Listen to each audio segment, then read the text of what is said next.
राम राम। आज हम श्रीमद् भगवत गीता की अध्याय 18 मोक्ष संन्यास योग का श्लोक 5 संस्कृत उच्चारण और हिंदी अर्थ सहित समझेंगे। पहला चरण य अक्षर पूरा है अ मिक्स करेंगे, ज्ञ अक्षर पूरा है अ मिक्स करेंगे, यज्ञ, दान न में अ मिक्स करेंगे, दान, तप दोनों अक्षर पूरे दोनों में अ मिक्स करेंगे, तप, प में अ की मात्रा तो विसर्ग को पढ़ेंगे ह, तपह, क पूरा क में अ मिक्स करते हुए म के ऊपर जो आधे र की मात्रा है उसको क के साथ करना है कर, और म में अ मिक्स करना है कर्म। पहला चरण रिपीट, यज्ञ दान तपह कर्म। दूसरा चरण न अक्षर पूरा न में अ मिक्स करेंगे, न आधे त के साथ या त्या, आधे ज के साथ य पूरा ज्य, त्याज्य। शब्द पुराने के बाद य पे अनुस्वार आधा म, त्याज्यम। का य के ऊपर जो आधा र है उसको का के साथ कार और य में अ मिक्स करेंगे, कार्य।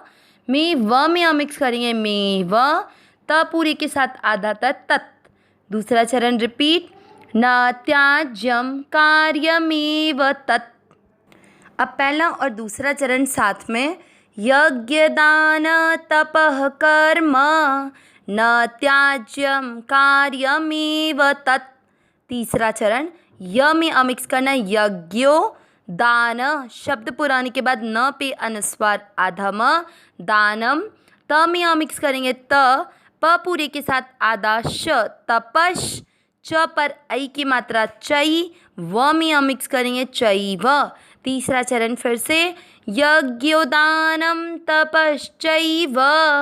चौथा चरण पा व में अ मिक्स करेंगे, पावनानी। म में अ मिक्स करना है, म, नी की मात्रा बड़ी लंबा खींचना है, मनी, और फिर शी की मात्रा छोटी तो मनीषी। णा के साथ आधा म, णाम, मनीषिणाम।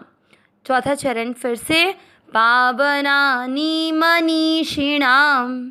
तीसरा और चौथा चरण साथ में, यज्ञोदानम तपश्चैव पावनानि मनीषिणाम।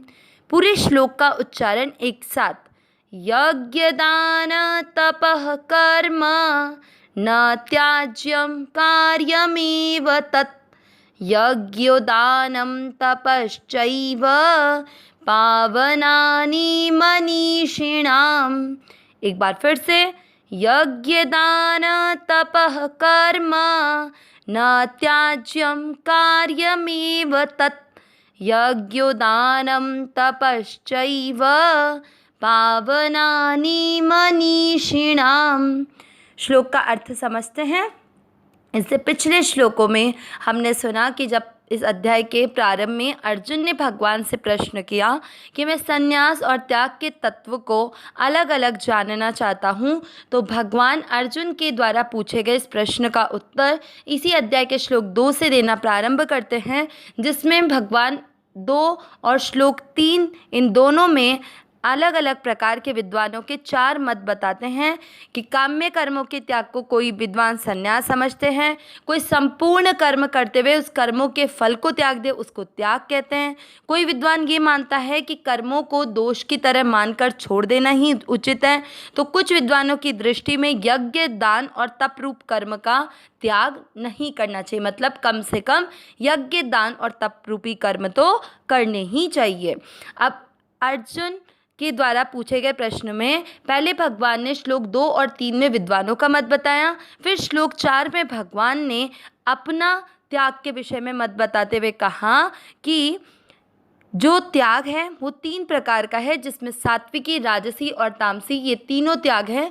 भगवान की दृष्टि, भगवान के मत में केवल सात्विक त्याग ही श्रेष्ठ है, लेकिन भगवान इन तीनों त्याग के बारे में इसलिए बताएंगे ताकि वे सात्विकी त्याग को राजसी और तामसी त्याग से श्रेष्ठ बता सके।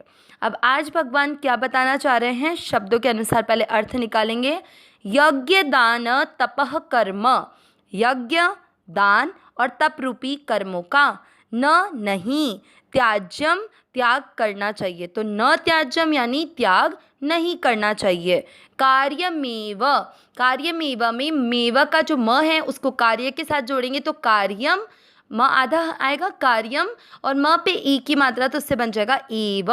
कार्यम यानी कार्य और एव यानी ही, तो कार्यमेव का अर्थ हो गया करना ही चाहिए। तत् यानी उनको, तो यज्ञो यज्ञ, दानम दान, तपश्चैव, दो शब्दों में विभक्त होगा, तपः धन चैव। तपः यानी तप, और चैव वापस दो शब्दों में विभक्त होगा, च धन एव। च में अ की मात्रा और एव में ए की, इस तरह से अ और ए मिलकर आई बन गया। ठीक है, च यानी और एव यानी ही। पावनानी पवित्र करने वाले हैं, मनीषिणाम मनीषियों को। अब मनीषी होते क्या हैं? जो हमेशा समत्व बुद्धि से युक्त होकर, मतलब कि उनकी बुद्धि केवल परमात्मा में स्थित है, समता में स्थित है, चाहे रिजल्ट में कुछ भी निकले वो फल का त्याग कर चुके होते हैं। तो जो मनुष्य समत्व बुद्धि से युक्त होकर जो कार्य वो कर रहे हैं उसमें वे फल का त्याग कर देते हैं, वे मनीषी कहलाते हैं। भगवान ने इस बात को अध्याय 2 के श्लोक 51 में भी बताया था, कर्मजम बुद्धि युक्ता ही फलम त्यक्त्वा मनीषिणः, कि जो समत्व बुद्धि से युक्त होकर जो कर्मजन्य फल का त्याग कर देता है वही मनीषी कहलाता है। तो भगवान उन्हीं मनीषी के बारे में इस श्लोक में बोल रहे हैं। पूरा अर्थ क्या निकला? यज्ञ, दान और तप रूप कर्मों का त्याग नहीं करना चाहिए, उनको तो करना ही चाहिए, क्योंकि यज्ञ, दान और तप ये तीनों ही कर्म मनीषियों को पवित्र करने वाले हैं। तो देखिए यहाँ पर भगवान ने जो अलग अलग विद्वानों के मत बताए थे, श्लोक नंबर 3 में जो तीसरे और चौथे चरण में भगवान ने बताया था यज्ञ दान तपः कर्म न त्याज्यमिति चापरे, कि कुछ विद्वान ये मानते हैं कि यज्ञ, दान और तप रूपी कर्मों का त्याग नहीं करना चाहिए। तो भगवान ने उन्हीं विद्वान के मत को माना है, मतलब भगवान किसी भी मत का खंडन नहीं कर रहे हैं, भगवान ने उनके मत को उठाया और उसमें अपनी बात भी एडिशनल कर दी। क्या बता दिया भगवान ने? पहले बता दिया कि यज्ञ, दान और तप कर्म, इन कर्मों का त्याग नहीं करना चाहिए, तो विद्वानों का भी मत है। अब इसी में भगवान ने अपना क्या ऐड कर दिया कि वो करना चाहिए, क्योंकि ये तो करना ही चाहिए, और सारे कर्म आप करो नहीं करो, पर ये 3 रूपी कर्मों का तो त्याग नहीं करना चाहिए, क्योंकि ये तीनों कर्म कौन कौन से? यज्ञ, दान और तप, ये तीनों कर्म मनीषियों को पवित्र करने वाले हैं। मनीषी कौन? जो कर्मजन्य फल का त्याग कर देते हैं। तो मनुष्य को स्वयं को, अगर आप समता की बुद्धि से युक्त होकर कर्म कर रहे हैं, फल का त्याग कर चुके हैं, तो ये यज्ञ, दान और तप रूपी कर्म करने से आप और अधिक पवित्र होंगे। अब यहाँ पर एक चीज़ बताई, मनीषी क्यों? सारे मनुष्यों के लिए ये बात क्यों नहीं कही? क्योंकि हम जो कर्म करते हैं, पहली बात तो उसमें समता से युक्त होना जरूरी है, और दूसरी बात कि आप कर्मजन्य फल का त्याग कर चुके हैं।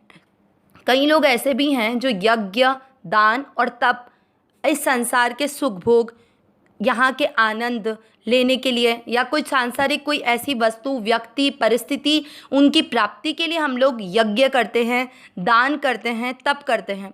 तो भगवान ने यहाँ पर उन साधारण मनुष्यों के लिए बात नहीं कही है, यहाँ भगवान ने इसलिए शब्द को जोड़ दिया मनीषी, कि जो कर्मजन्य फल का त्याग करके समता से युक्त होकर यज्ञ, दान और तप करता है, ये यज्ञ, दान और तप उन मनीषियों को पवित्र करता है, ना कि जो इस संसार के तुच्छ भोगों के लिए यज्ञ, दान, तप करता है, उनको यज्ञ, दान, तप पवित्र नहीं करते हैं, बल्कि उन्हें सांसारिक सुख प्रदान करके उनके द्वारा किया गया कर्म वहीं पर नष्ट हो जाता है। तो इसलिए जो भी कर्तव्य कर्म किया जाए उसमें फल का त्याग करके, इस संसार के तुच्छ भोगों का त्याग करके, केवल समता से युक्त होकर कर्तव्य कर्म करने पर यज्ञ, दान और तप हमें पवित्र करने वाले बन जाते हैं। अविनाशी सहज सुख राशि हे नाथ, हे मेरे नाथ, मैं आपकी शरण में हूँ, आप कृपा करें, मैं आपको भूलूँ नहीं। नारायण नारायण नारायण नारायण।